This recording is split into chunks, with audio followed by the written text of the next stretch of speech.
morning, students. In the last class, you learned about pollination and its type. In this session, you are going to learn about the contrivances of cross pollination, agents of pollination. Contrivance of cross pollination. The flowers of the plant have also several mechanisms that promotes cross pollination. So they are called as contrivances of cross pollination. So they are dicliny or unisexuality, monocliny or bisexuality. Dicliny or unisexuality. In these flowers, they are unisexual. Only cross pollination is possible. What is unisexual? The flower which possesses only one sex organ is called as a unisexuality. Either the male flower and the female flower are present.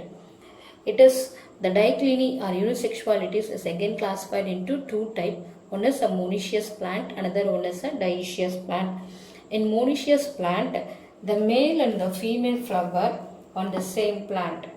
Here, the male flower and the female flower are present on the same plant. Example, coconut, bitter gourd. In plants like castor and maize, the autogamy is prevented, but geitonogamy takes place. The next, dioecious. Dioecious means the male and the female flowers are born on a separate plant. Here, the male plant is different and the female plant is different. Example, boroses, that is palm tree, carica papaya, papaya plant and date. These plants, the male plant and the female plant are present separately. Here, both autogamy and geitonogamy both are prevented. Only cross pollination is occur in this dioecious plant. The next type, monocliny or bisexuality. So monoclinic flowers are bisexual, but they are unable to self-pollinate because some special adaptation makes the plants to prevent self-pollination. The monocliny or bisexuality is having four different types. One is dichogamy, hercogamy, heterostyle, and self-sterility or self-incompatibility. In dichogamy type, the bisexual flowers, anther and the stigma matures at different time. This check the self-pollination. The dichogamy is again classified into two types. One is protandry, another one is protogyny. In protandry type, the stamens mature first when the style is in stigma is in immature condition. So here the anthers cannot able to fertilize the immature stigma. This causes the prevention of self-pollination in this protandry type. Example, clerodendrum. In protogyny type, the stigma matures earlier than the anther.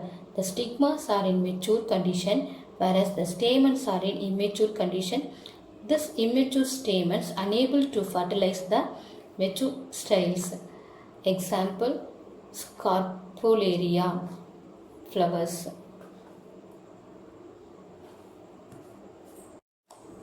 In hercogamy type, the bisexual flowers in this, the stamen and stigmas are arranged in such a way that it prevents self-pollination. The stamen and the stigmas are arranged in such a way it prevents the self-pollination.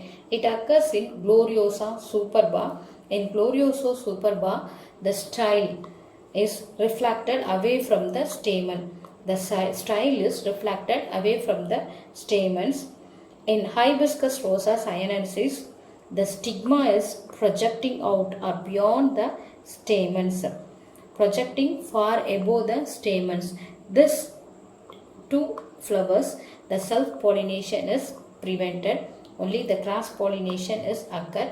This type of cross-pollination is called as a hercogamy. It occurs in Gloriosa superba and Hibiscus rosa sinensis. In Gloriosa superba, the stigma is reflected away from the stamen. In Hibiscus rosa sinensis, the stigma is projects far above the stamen. The stigma is present at the tip. The stamens are unable to fertilize it. The next one is heterostyly. In heterostyly, the plants produces 2 or 3 different types of flowers that are in different length of stamens and a stigma. The length of the stamen and stigma are varies. This prevents the self-pollination in these plants. Only the cross-pollination is occur in the plants which are having the same length of stamens and the styles. In distyly type of flowers, example primula, in this plants it produces 2 forms of flower. The one flower is having long style with large stigmatic papillage, but the anthers are smaller in size and the pollen grains are also smaller in size. In the other flower, the stigmatic papillage is small, whereas the style is trump-eyed or shorter, but the anther is having larger stamen and large pollen grains are present. In this flower, the pollination takes place between the organs of same level. Here, the trump-eyed style is pollinated with the pin align the same level. The anther, here the anther of a pin are long style, long stigmatic papillage, short stamen and small pollen grain is pollinated with the trump-eyed style with small stigmatic and longer pollen with the large pollen grains. And the trump-eyed flower having long anther, long pollen grain is pollinated with the long style and long stigmatic papillage. So this makes the effective pollination in this plant, distyly type. Example primula. In tristyly type, there are 4 forms of flowers are produced in a plant. The 3 kinds of flowers with respect to their length of the style and the stamens. Here the pollen from one flower is pollinate with the other 2 flower but not their own flower. Example lythrum. The tristyly type of plants are having 3 different type of flowers with respect to their length of the style and the style and the stamens. Here the pollen grain from one flower pollinates the other 2 flower but not its own flower. Example lythrum. By means of it, it prevents the self-pollination. The last cross-pollination is self-sterility or self-incompatibility. In this plant, when the pollen grains of their flower reaches the stigma of the same flower, it is unable to germinate or prevent to germinate its own stigma. It is called as self-incompatibility or self-sterility. Example abutilon. It is a genetic mechanism in these plants. Agents for pollination.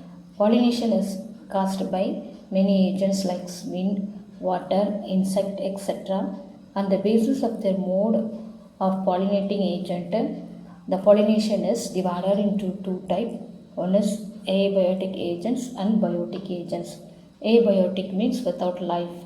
Non-living things are used as an agent for pollination. Biotic agents means the organism which have a life. Here the living organisms are used as a pollinating agents. Abiotic agents is classified into 2 types. One is anemophilous, the pollination is caused by wind, and hydrophilus, the pollination is caused by water. Abiotic agents, the pollination is caused by living organisms such as insect, bats, bees are used as a pollinating agents. Abiotic agents are wind and water. The pollination which is caused by wind are called as anemophily. The flowers which are pollinated by wind are called as anemophilous flowers. Mostly the wind pollinated plants are generally situated in wind exposed regions. The anemophilous type is a chance event. On the approach of the pollen grains into the stigma, many pollen grains are wasted. The common example of wind pollinated flowers are grasses, sugarcane, bamboo, coconut, palm, maize, etc. Next, the characteristic features of wind pollinated plants. The flowers are usually produced in pendulous inflorescence or catkin inflorescence or spike inflorescence. The flowers which are pollinated by wind are mostly pendulous inflorescence, catkin inflorescence and spike inflorescence. The axil of the inflorescence are elongates, so the flowers are brought well above the leaves. Here the axil of the inflorescence is elongates, the flowers are brought well above the leaves. The perianth, all of you know about perianth. What is called a perianth? Perianth means the undifferentiated calyx and corolla. Here the perianth is absent or sometimes it is present, means it is smaller in size. The flowers are small. Naturally, the wind pollinated flowers are smaller in size and inconspicuous. They are not clearly visible and also not attractive. They are mostly colorless, not scented, does not produce any smell. They do not secrete any nectars, does not secrete any honeys. The stamens are numerous. It produces more number of stamens because some stamens are wasted. So the stamens are numerous in number.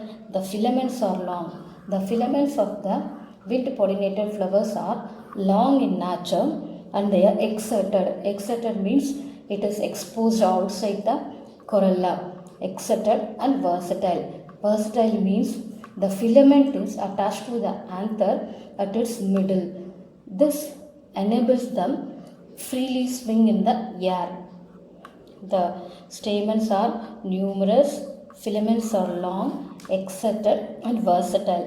The filament slightly attached to the anther and these filaments are swing freely on the air. The anthers are produced in enormous amount. The pollen grains compared to the ovules, number of ovules. Here the number of pollen grains are more compared to the number of ovules. They are minute. The pollen grains are minute. They are dry in weight, so they can be easily carried out through the wind.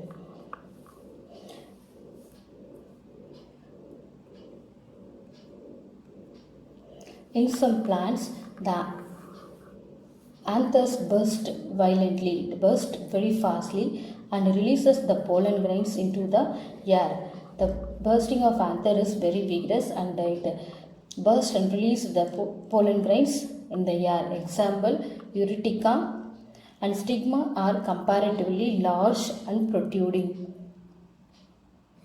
The stigma of the wind pollinated flowers are long, protruding. It comes outside the flower and they are feathery to fixes the pollen grains. Feathery, adapt to catch the pollen grains. Generally, the ovules are single. The plants produces flowers before the new leaves appear. So the pollen grain can be carried without the entrance of the leaves. Here the inflorescence is above the leaves. So the pollen grains burst and freely approaches to the stigma of the flower. Now you are going to learn about a detailed study of how the pollination takes place by wind. Example, pollination in maize. Maize is a monoecious. Monoecious means male and the female flower are born separately on the same plant and they are unisexuals. Unisexual means only one essential organ is present in the flower. Either anthecium is present separately on a flower and gynoecium is present separately. So the maize is a monoecious and unisexual. The male flower is called a tassel, which is present on the terminal part of the plant, and the female flower is called a scub, which is present at a lower level, laterally at a lower level. In maize, the pollen are larger and heavy and cannot be carried by wind. However, the mild shakes the male flower to release the pollen grain, which falls vertically below the female flower. The female inflorescence has long stigma, measures up to 23 centimeter in length, which projects beyond the leaves, which comes out beyond the leaves. The pollen grains from the tassel is caught by the stigma of a female flower. So the slight wind makes the pollen grains released from the male flower to the female flower. The female flower having protruding stigma, this stigma caught the pollen grains from the male flower. By this way, the pollination takes place in the maize plant. In maize plant, the pollination is affected by wind, so the maize is an anemophilous flower.